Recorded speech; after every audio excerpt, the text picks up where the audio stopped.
Pertama, carilah keutamaan pahala dalam urusan akhirat. Jika hidup kita ingin bahagia, ingin penuh keberkahan, maka jadikan setiap aktivitas kita selama hidup ini untuk menghadirkan orientasi urusan akhirat. Mana yang perlu kita dahulukan adalah urusan akhirat kita. Urusan yang menjadikan Allah ridho, Allah senang dengan kita. Maka saat bekerja, niatnya ibadah. Saat berbisnis, jadikan bisnis sebagai amal soleh yang bisa menghadirkan, mendatangkan pahala kebaikan untuk kita. Karena sungguh tujuan hidup seorang yang beriman adalah mendapatkan ridhonya Allah Subhanahu wa Ta'ala. Sampai pada akhirnya Allah hadiahkan surga kepadanya.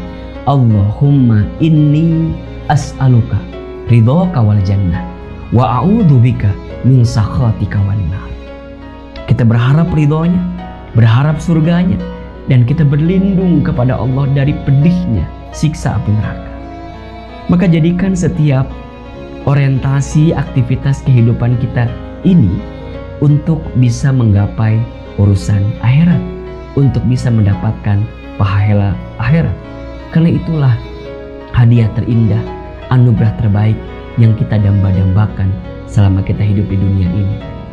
Yang kedua, apa pesan dari Allah? Wala tansa nasibaka minad dunya. Tapi jangan lupakan juga urusan dunia. Maksudnya apa? Kita diwajibkan untuk berikhtiar. Kita diwajibkan untuk berusaha.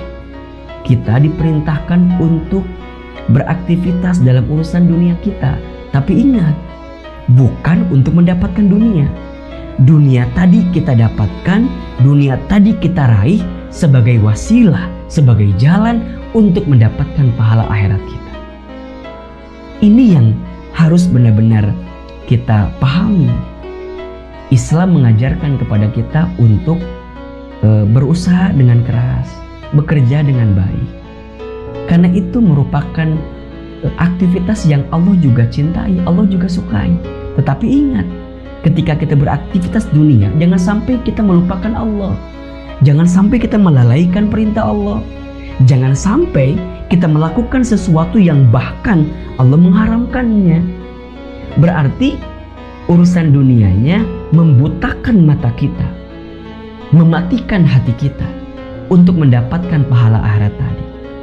Silahkan beraktivitas dunia, tapi jadikan aktivitas dunia itu sebagai wasilah, sebagai jalan untuk mendapatkan urusan akhirat kita.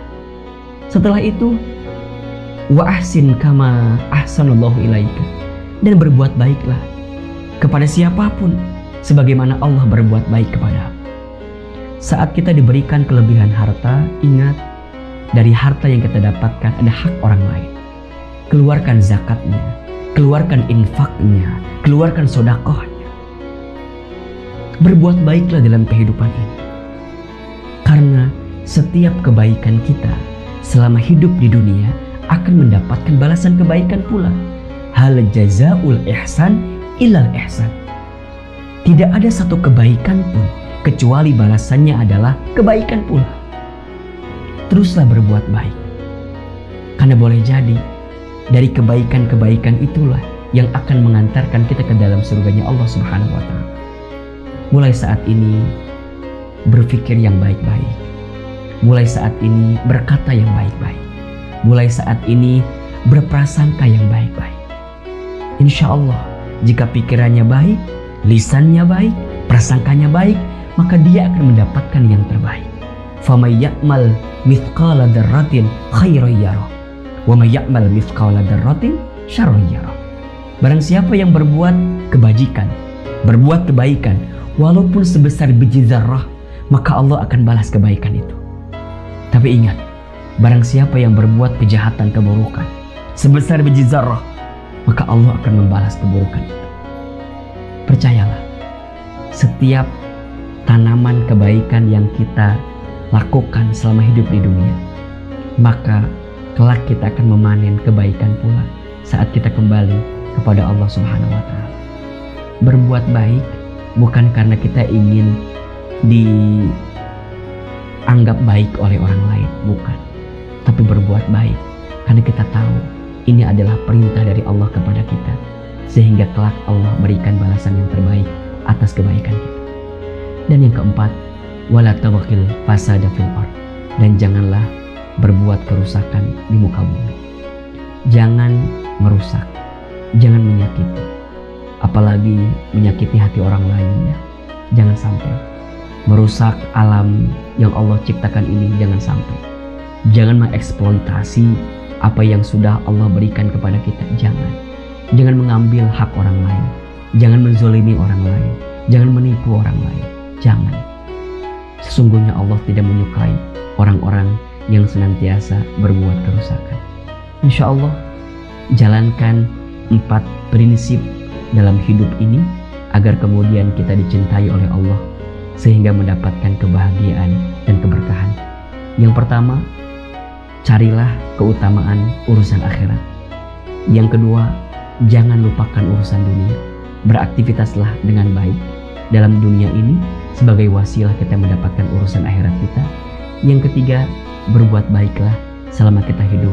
Dan yang keempat, jangan membuat kerusakan, jangan menyakiti hati orang lain, dan jangan menzolimi siapapun dalam kehidupan ini. Wallahu a'lam bishawab. Semoga kita menjadi pribadi yang bahagia dan hidup penuh keberkahan. Ahilman Fauzi. Assalamualaikum warahmatullahi wabarakatuh.